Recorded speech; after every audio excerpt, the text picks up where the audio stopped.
One of the biggest questions I'm constantly asking myself when I make these videos is, what do people want to watch?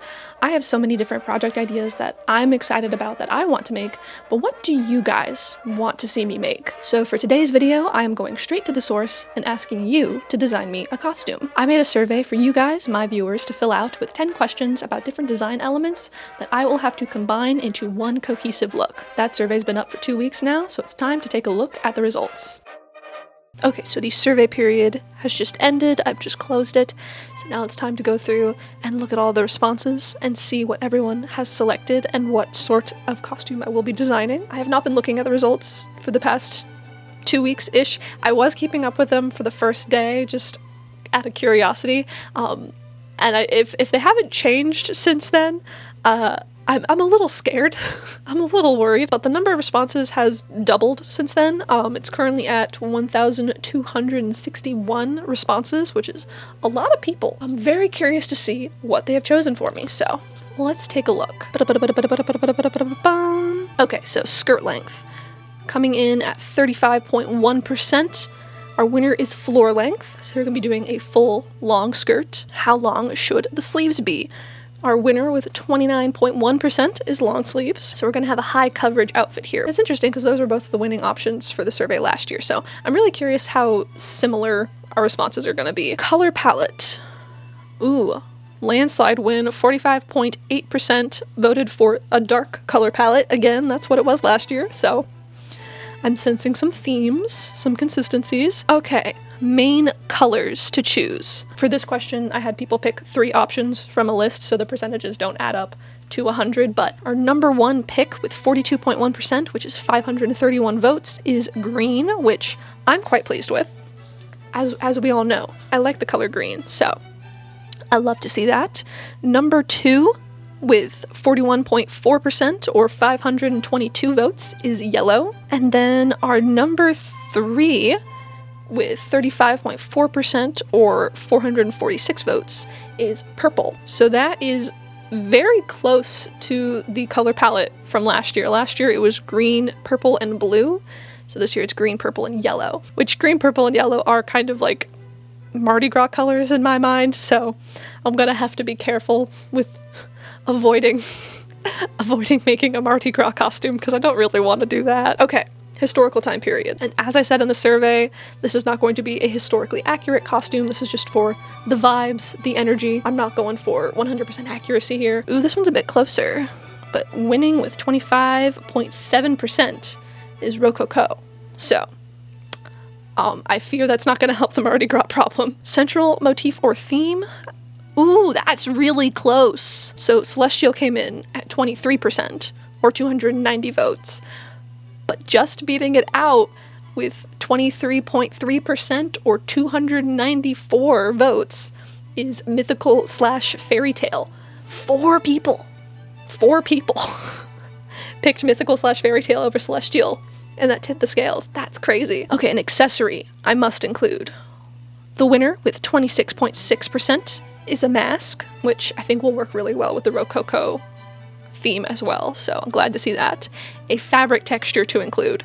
Now this is where you guys can be really mean to me, because there's a lot of fabrics I really don't enjoy working with, and yes, I did include them on the survey, which is my own fault. We're gonna see how kind and loving my subscribers are, and considerate of my mental health and well-being. Ooh, by a large margin, 35.2%, the winner is lace. Thank you for not choosing satin, or velvet, or stretch fabric, or fur, or sheer, which that's every other option. Thank you for picking lace. Thank you for being nice to me. Next up, a technique that I will have to use.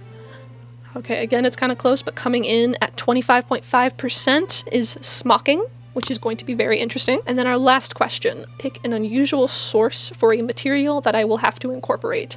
This was a new question that I added onto the survey this year. Curious to see what, wow, again, kind of a wide margin with 37.9% of the vote. We have something from a friend's craft supply stash. So these results are interesting. These are very close to what they were on day 1, so they haven't changed too much. The Mardi Gras thing was the thing I was worried about when I said I was nervous. It was that. Okay, so our final costume is going to have a long skirt, long sleeves, dark colors in green, purple, and yellow. It's going to be inspired by Rococo fashion and mythical slash fairy tale motif. It's going to include a mask, it's going to have lace, it'll have smocking, and I will have to use some sort of material from a friend's craft supply stash. So that is our criteria. So it's time to come up with a design. Okay, so I've spent some time thinking about the results of the survey, collecting some inspiration, sketching out ideas. I've made a mood board to kind of collate all of my ideas and get a general sense of the overall vibe that I'm going for with this project. From all of that, I have created this sketch of my design for this project, which I'm going to try and recreate. It's very dark Rococo, of course. I'm going for a robe à la Francais design, which is a historical type of gown that feels very like quintessentially Rococo to me. I also want to do a very big Marie Antoinette style wig, just like absolutely ridiculously big. I also want to have pieces of a fairy tale castle like emerging through the hair. I've been very inspired by different references I found in my research of these sorts of hairstyles that have like ships or like bird cages worked into the bouffant. So why not a castle? That'll also pull in the fairy tale theme to the whole look, so I think that's going to be really fun to work on. So the dress is going to be done in dark colors, mainly purple and green, with yellow as more of an accent color just here and there. I think I've managed to skirt around and avoid the Mardi Gras aesthetic that I was concerned about. Hopefully we stay away from that and I don't look like I belong on a parade float throwing beads. The dress will have long skirt, long sleeves, there will be lace, there will be smocking in a few different places. I will be making a masquerade style mask, which I think will work really well with the overall Rococo aesthetic. I think those two vibes mesh together really well. For the item from a friend's stash, I'm not totally sure what I want to do. I have to see what people have. I'm hoping I can find some sort of a trim that I can include somewhere, but we'll have to see what I can find. So that is the overall plan. I think I want to start out with the wig, since that's like the most outside of my wheelhouse. I want to be able to like tackle that first and get it out of the way. But one thing with the wig is I want parts of the castle on the wig to match the color of the dress. I want them to be the same shade of purple, and the fabric that I'm planning on using for the dress is not currently purple. So before I can start on the wig, I need to dye the dress fabric. So that's gonna be step one. The fabric dyeing process was certainly a process. I wanted to use these two king-size cotton bed sheets that I had in my stash, since I knew I would need a fair bit of fabric for this gown and I didn't want to have to buy a ton of new material. But as you may have noticed, these sheets are different colors. One is white and the other is a mid-tone slate blue. It wouldn't be difficult to get either of these colors to a dark purple, but getting them to be the same dark purple is a different matter. Another issue was the quantity of the fabric. Two king-size sheets were not going to fit in my normal dye pot. Luckily, cotton doesn't need constant heat to dye, so I could use some old IKEA trash cans that I happen to have for the dye bath. These were still not really big enough. You're supposed to have enough room for your fabric to move freely through the bath, and the trash cans weren't quite roomy enough for that, but they got the job done. After the first round of dyeing, the fabric was too light, blotchy, and the colors definitely didn't match, so I ended up doing 3 more rounds. This took multiple days working outside in the Florida summer and several trips to the craft store, but in the end I got a really nice deep purple color that even an ancient Phoenician dye merchant could be proud of. And I spent less money on dye than I would have if I'd bought new fabric in the right color, so I'd call that a win. The dye job isn't perfect, it's definitely still a little uneven, but I think it looks kind of like a watercolor painting, so it's actually a reference to classic fairy tale storybook illustrations. So there. With the fabric dyed, I could finally get started on the wig, which was such a process that I had to make it into its own video. I'll link that down below in the description if you want to know more about it, but in summary, it's big, it's fluffy, and now you know why my hands were purple in all of the close-up shots.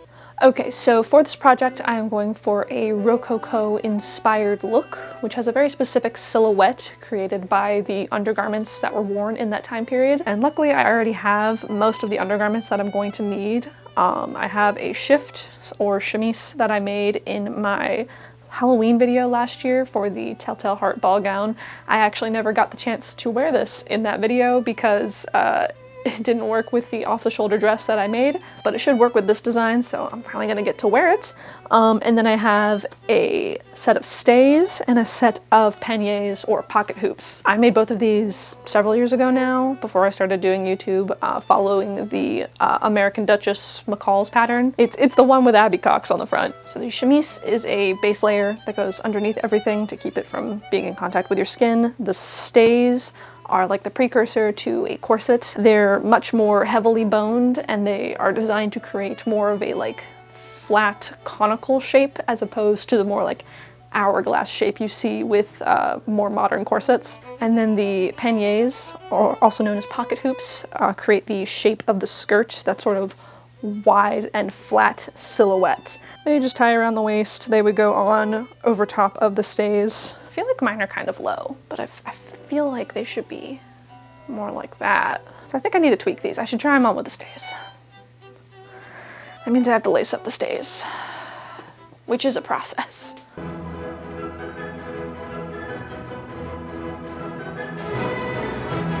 Okay, there's the stays, and that's the silhouette. And yeah, I definitely need to tweak these a little bit. I want them to sit more like this. So I'm just going to take this top section of the fabric above the first hoop and kind of like pleat it down like an inch at the front and the back, and then just tack that down. In addition to the tweaks to the panniers, I also had to do some surgery to the stays. The little nubbins at the top edge where you can connect straps were spaced a little too far apart and were poking into my underarm, so I ripped open the center seam, removed the bones from either side of that seam, then re-sewed the seam with a bigger allowance to shrink the width of the center panel. That moved the nubs a little closer together and made them less of a nuisance. And then the other thing that I need is a petticoat to go over the pocket hoops to kind of smooth everything out so you're not getting the outline of the understructure showing through on the outer layer of the gown. The petticoat was super simple, just two big rectangles that I French seamed together at the sides, leaving gaps at the top of the seams to be able to get the skirt on and off. I hemmed the bottom edge, then pleated down the top to match my waist measurement and bound that edge with twill tape, which extended off at the sides to make the ties. With all the underpinnings done, I can move on to the underskirt, which goes over all of the stuff I just talked about, which is a little confusing, but stay with me. The underskirt is basically a fancy version of the petticoat that I just made. It'll be fully floor length, heavily decorated, and visible through the center front opening of the overgown, hence it being called an underskirt. See, I told you it would make sense. It started out, again, with two big rectangles of fabric that I French seamed together at the sides, leaving slashes at the side to make it possible to get the skirt on and off, and for access to the pockets. I want this underskirt to be made out of these dark green cotton bed sheets that I got from the thrift store. They fit perfectly with the chosen color palette, but I didn't have much of this material and the pieces were pretty raggedy, plus I want to use it elsewhere in the design, so to conserve fabric, I'm making the back half of the skirt out of a different bed sheet. The back of the underskirt won't be visible, it'll be covered by the overgown eventually, so it can be made out of anything. This was also something that was done historically. Often the fronts of these skirts would be made out of an expensive silk fabric and the back would be a cheaper linen. Not that I'm being historically accurate, but it makes me feel more justified at least. For the back, I'm using this floral duvet cover that I have in my stash, which actually fits in with the project really well. The pattern is mainly green, purple, and yellow, so it matches the color palette, and it's a really pretty print, but it's not something that I'd want to wear as clothing, so I'm glad to find a use for it beyond Mockup fabric. So I had my big rectangles cut out, which did involve some piecing for the green fabric. I had to add a few more inches of material to the bottom edge, which I did with flat felled seams. Then I could sew up the side seams and then press and stitch the hem. I tried the skirt on with all the underpinnings so that I could adjust the waistline to get a level hem. The fabric at the sides has to be longer to go over the panniers, so if I were to just use a straight rectangle, the hem would dip down a bit at the front and back. To avoid that, I trimmed away the excess material at the top edge, then pleated it up to fit my waist measurement with a bit of overlap at the sides. I bound the pleats with strips of green fabric to finish that edge and to create the ties, just like before, and now it was time to get to the heavily decorated part. I started out by dyeing some lace fabric, though this is a clip of me dyeing a t-shirt in the leftover dye bath because I forgot to film the lace. Then I used a compass and a heat erase pen to mark out two scalloped lines across the underskirt as a guide to attach the lace.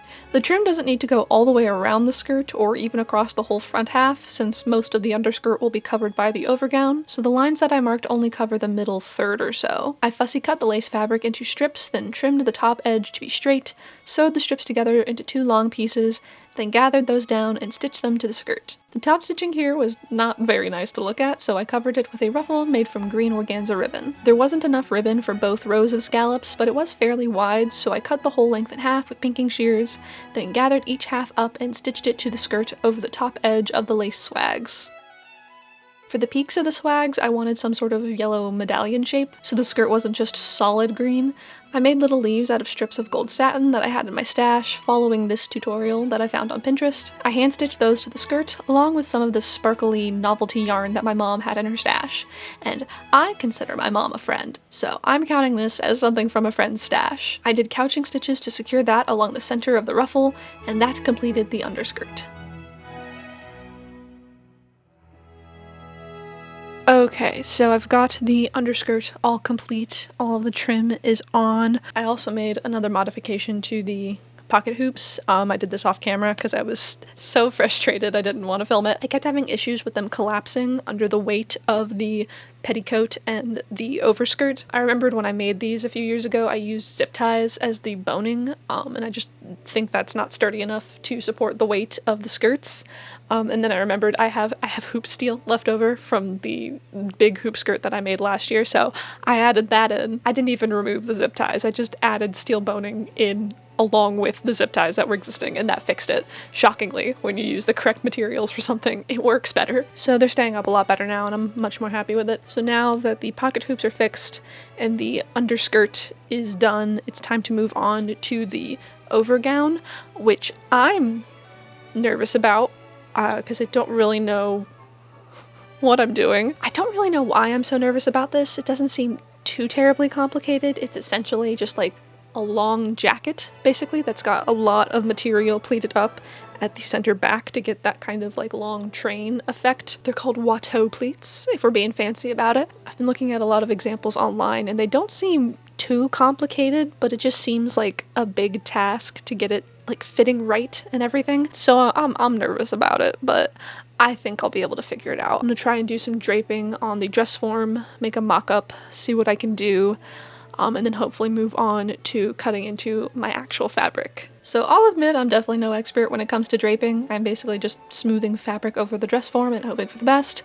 But the pattern for the overgown bodice actually came out pretty good on the first try, which was a welcome surprise. There were a few tweaks that I needed to make. I had to lengthen the front and back by a few inches, the arm side needed to be trimmed down, and I had to add some small darts to the back at the shoulders to fix some gaping. But with those fixes, the bodice was fitting quite nicely. Then I attempted to pattern the sleeves by just taping some fabric to my arm, I think. I'm honestly not sure what I did, but whatever it was shockingly worked, and I managed to get a pretty smooth fitted sleeve with a decent range of motion. They're not perfect, the gown ended up being a tiny bit snug in the shoulders, and there's some wrinkling around the arm side, but all things considered, I'm pretty happy. Normally fitted sleeves are my arch nemesis. I mean, just look at them. Pure evil.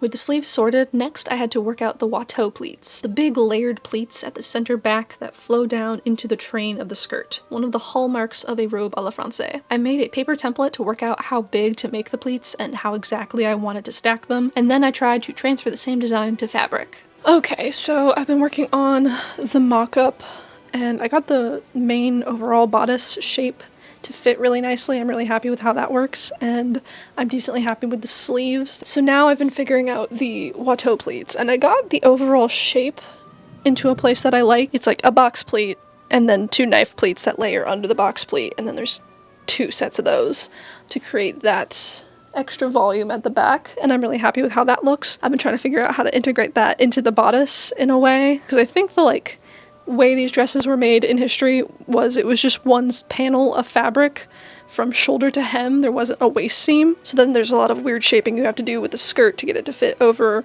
the panniers, I think. Again, don't know what I'm doing. And the Watteau pleats go from the back of the bodice and meld into the skirts. I'm trying to figure out how to make that work and everything, and then I realized I don't care. I already said I wasn't going to do a historically accurate design, so why am I bothering? So I'm just going to make the Watteau pleats as a separate panel and then attach that to the bodice and tack the edges down so that they meld into the skirts. But I think I've got pretty much everything worked out. I haven't really patterned out the skirt, but I'm pretty sure I'm just going to do big rectangles and pleat them down to fit and cover any problems with a ruffle, because I'm over it. So I think the mock-up phase is done, and I can move on to the actual fabric. Now I could finally cut into my newly purpled fabric, which I did try to show you, but evidently my tripod knows who the real star of the show is. But I cut out all my bodice pieces, including a lining layer of black cotton. I assembled all the pieces for both layers, starting with the darts on the back, then sewing up the shoulder seams, then the side seams. Next I assembled the sleeves, which were unlined, so I made sure to pink the seam allowance. I set them into the arm side of the outer layer, pleating the excess fabric at the sleeve head to ease it in and to create a slight puff shape. Then I attached the outer layer and the lining right sides together by sewing all along the front edges and the neckline, leaving the bottom edge and the arm size open. I understitched the seam allowance to keep the lining from showing around the edges, then turned the raw edges under or around the arm side and stitched it down by hand. With the bodice assembled, I could try it on with all of the underpinnings so I could check the fit and get a measurement for the length of the Watteau pleat panel. I already knew the width that I needed thanks to the paper template that I made, so now I could just cut a rectangle at those dimensions, which did require a bit of piecing. Next I finished the sides and the bottom hem, then I could set the pleats at the top edge. This required all of my brain cells to get right, which is why I did the cape before the skirt. I didn't want to waste all of my good thinking energy on the skirt pleats, which could be much less precise. I sewed the pleated edge of the cape to the inside of the bodice along the back neckline, then I flipped it over to the outside to get a clean edge. Then I could move on to the skirt, which was made from 3 big rectangles, 2 for the front and 1 for the back. I seamed up the sides, leaving slashes at the top 8 inches or so for pocket access.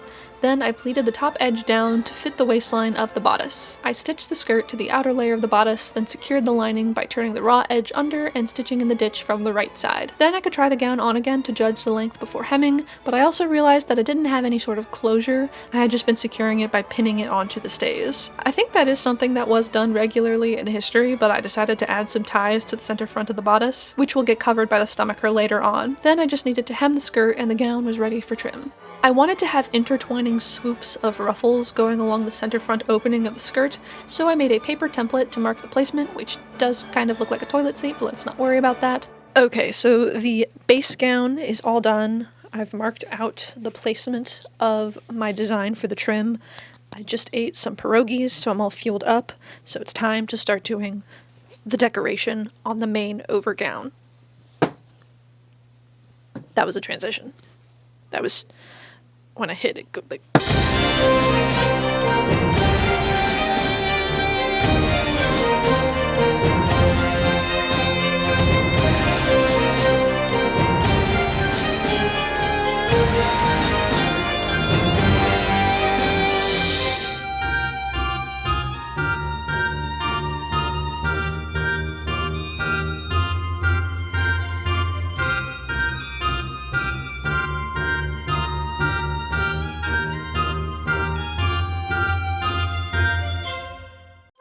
As you just saw, I wanted some gathered yellow medallions at the center of each ruffle swoop, similar to the leaf shapes that I put on the underskirt. I tried the same technique, but I didn't like how it looked here, so I experimented for a bit and came up with something different. I cut rectangles, roughly 6 by 3 inches, then ran some gathering stitches down the center lengthwise. I folded it right sides together along that line of gathering stitches, then I curved it into a U shape so that the short ends are lined up with the folded edges touching. Then I stitched across the top of the U to close the ends, and when I turned it out, I got a little gathered puff.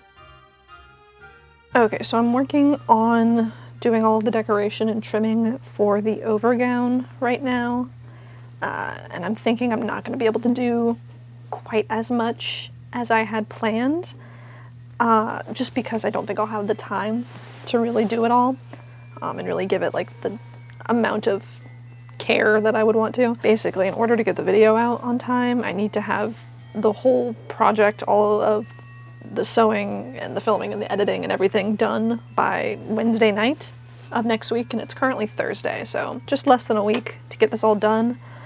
And I still have quite a bit left to do. Like, I have the gown to finish, and it's basically done. It's wearable. Like, it's all like hemmed and everything. It's just the decoration that I have left to do. But other than that, I also have to do the stomacher, which is going to have all of the smocking, so that's going to take a while. I want to do some separate undersleeves, which would also have smocking on them, hopefully, so that would take time. I still have to make the mask, and I have an idea for the mask that I really, really want to do. But say it with me now, it's going to take a lot of time. I'm hopeful I'll be able to do that, but we shall see. I need to try and account for all of this other stuff. So I'm having to reconsider what all I want to do for the decoration on the gown. I'm giving myself the rest of today. It's like 5:30 now. So I'll have the rest of this evening to do what I can in terms of decoration. And then tomorrow morning I'm going to move on to the stomacher and the mask, hopefully.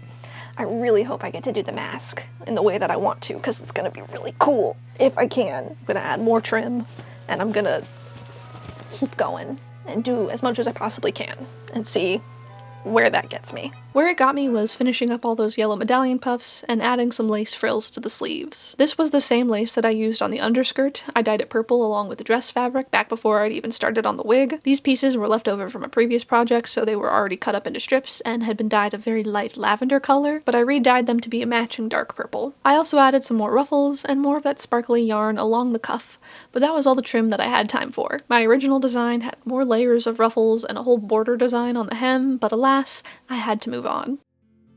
Okay, so it is the next day, and I'm working on the stomacher now. That's the little false front piece that goes on the front of the bodice to cover the gap where the overgown is open. I've already gone ahead and made the base structure for that. It's just 2 layers of a cotton canvas drop cloth that I have on hand with some channels for zip tie boning to add some structure and reinforcement. So now I'm working on the decorative outer layer, which is where I want to showcase the smocking, because that was the fabric manipulation technique that was selected on the survey. So smocking is a fabric manipulation technique that creates decorative gathers basically onto a garment or any piece of fabric really. There are several different types of smocking that use different methods to create different sorts of textures, but what I'm going for with this piece is called direct smocking, or also North American smocking, or also Canadian smocking. It has a lot of names because everything in fiber arts does.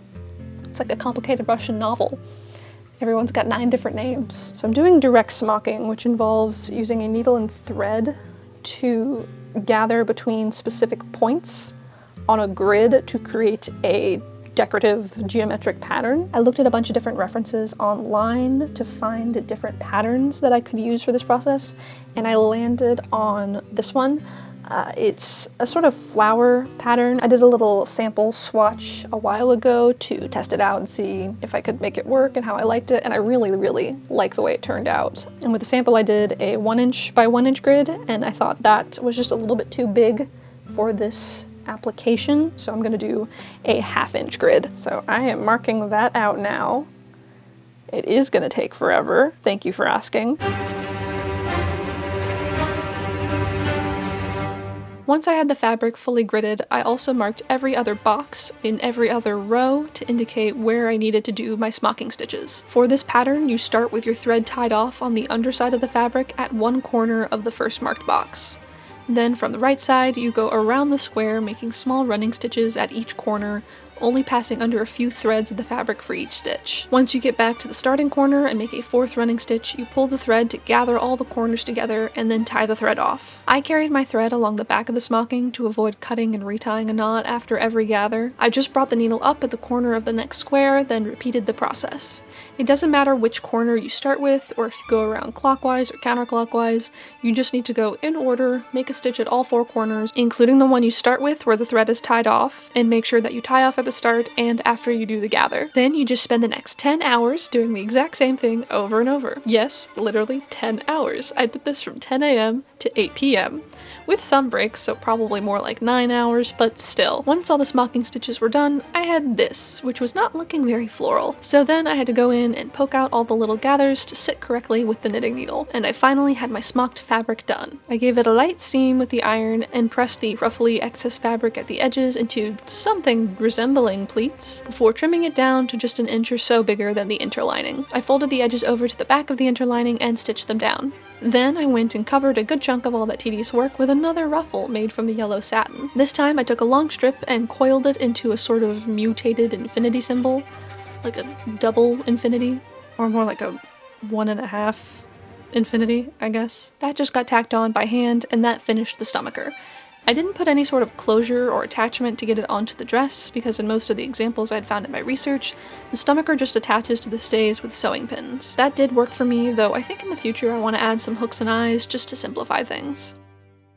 So the next piece I need to work on is the mask, and I have an idea for this piece that I'm very excited about and really hope I can pull off in the way that I want it to work. So I want to go for like a simple masquerade domino mask style thing. So I've made a little paper template. I took some measurements on my face and sketched out a shape that works. And I'm planning on making this whole thing out of paper because my plan is to make multiple different masquerade masks and stack them up together and attach them down the middle with like a bookbinding stitch and have like a little book of different masks, and I can like have it attached however, and then just like flip, and then that would be another different mask, and I can flip and that's a different mask. I figure I'll do like some sort of ribbon or elastic band to attach it to the back of my head, though that will have to contend with the wig, so we'll see how that works. But then also I'll put like some small magnets at the temples so that when I flip it, it'll like stick and stay flipped to whatever mask I have it set to. Initially I was thinking of doing different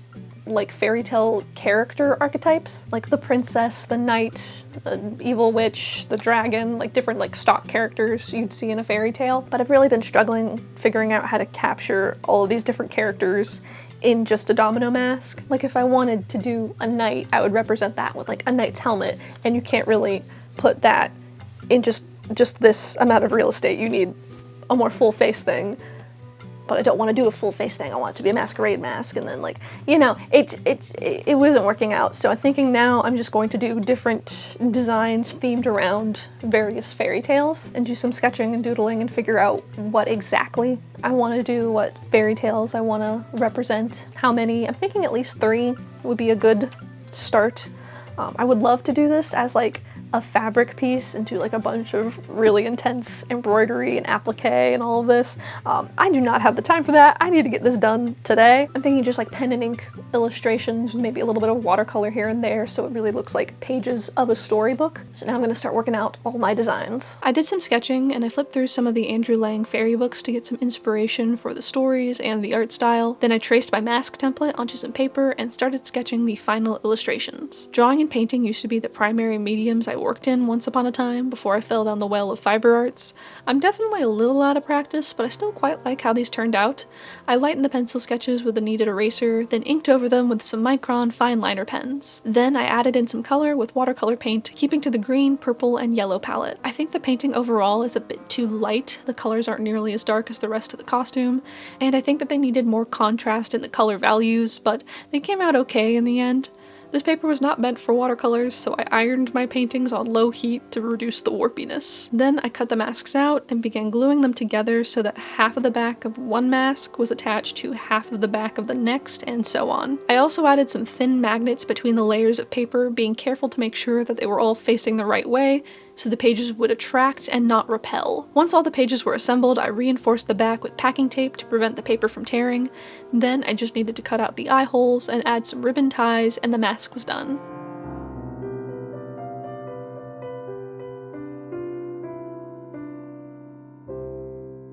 The final piece for this project was the undersleeve, since as you may have noticed, the sleeves on the gown are elbow length, but the survey demands long sleeves. My solution was to make some very fancy arm warmers that would cover from elbow to wrist. And I had apparently recovered enough from my 10-hour smocking episode the other day because I did more smocking on the sleeves. I did English smocking this time, which requires you to pre-gather your fabric into cartridge pleats first, then you embroider on the surface of those pleats to create a stretchy gathered fabric. I just did 2 narrow bands of smocking on each sleeve, spaced apart to create little puffed tiers. This style is featured in the fairy tale illustrations of Walter Crane, who is one of my favorite artists, so it felt like it fit the brief in multiple ways. With the smocking done, I could sew up the side seams to make a tube, then fold down and stitch the top edge to make a channel for the elastic to keep the sleeves up while I wear them. That completed the final element, so it is time to take a look at the costume that you designed for me.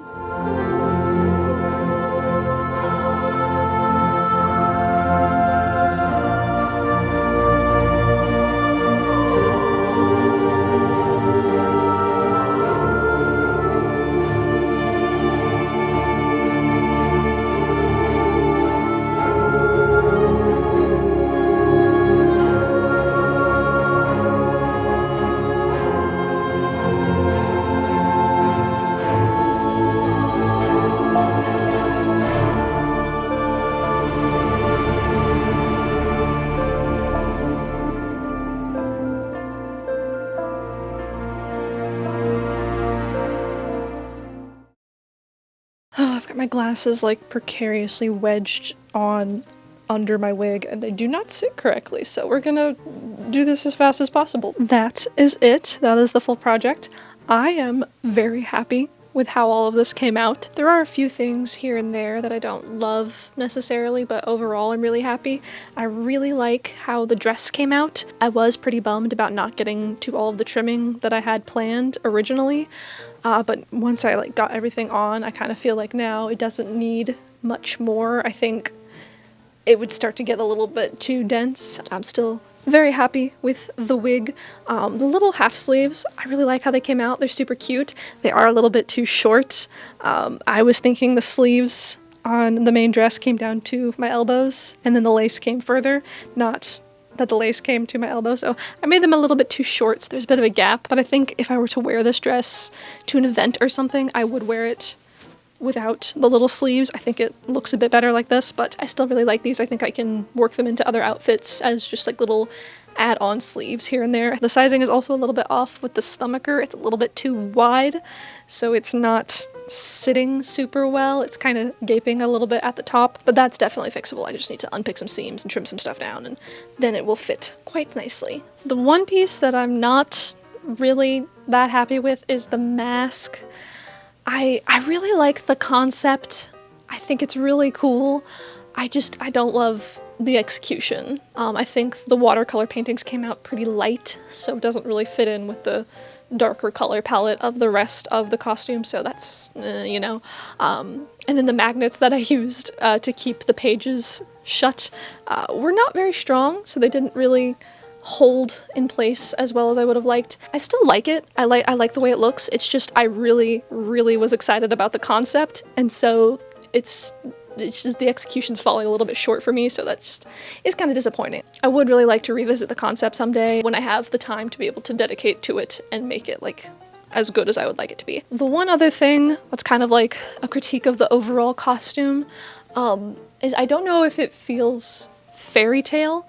I don't know if I mentioned this earlier in the video, but been really struggling with nailing down a fairy tale aesthetic that is distinct enough from a general fantasy aesthetic, because fairy tale and fantasy are certainly very close to each other, very similar, but they're different in my mind, and I'm really having a difficult time figuring out what exactly makes them different. I think my overall thoughts is this costume, this character that I've created here, doesn't not belong in a fairy tale setting, but I don't look at this costume and think fairy tale first off. I mean, the castle and the wig definitely brings fairy tale vibes, and then the mask has very direct references to very specific fairy tales, so that brings that in as well. But beyond those two accessories, it doesn't really scream fairy tale to me, so I don't know. I'd love to hear you guys' thoughts.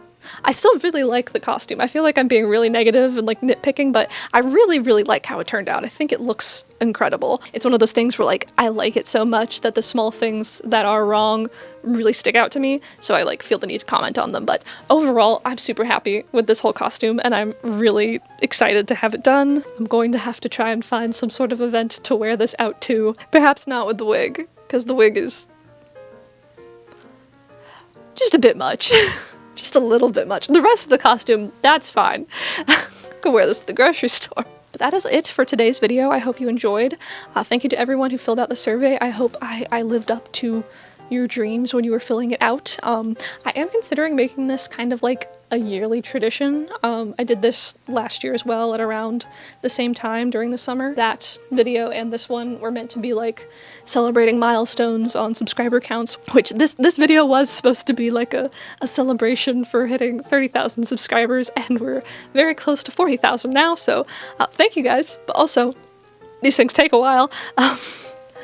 So maybe it just becomes kind of a regular yearly thing, because they are really fun for me. I really enjoy the challenge of being given a set of criteria and then having to make it work into something cohesive that I like as well. So if you're interested in this becoming a yearly thing, let me know in the comments, and I would definitely like to make that happen. But other than that, that is it for today. Thank you so much for watching. I hope you enjoyed. Thank you to all of the patrons over on Patreon, especially those in the Magnanimous Maelstroms tier: Hollis Morell, Froggy in Love, Mary Jean Rue, Oscar, Evelyn, Obi Knit Kenobi, Bear Hardy, and Perfect Primrose. Your guys' support makes projects like this possible, but that is it for today. Thank you so much for watching. I hope you enjoyed, and I will see you in the next video. Goodbye!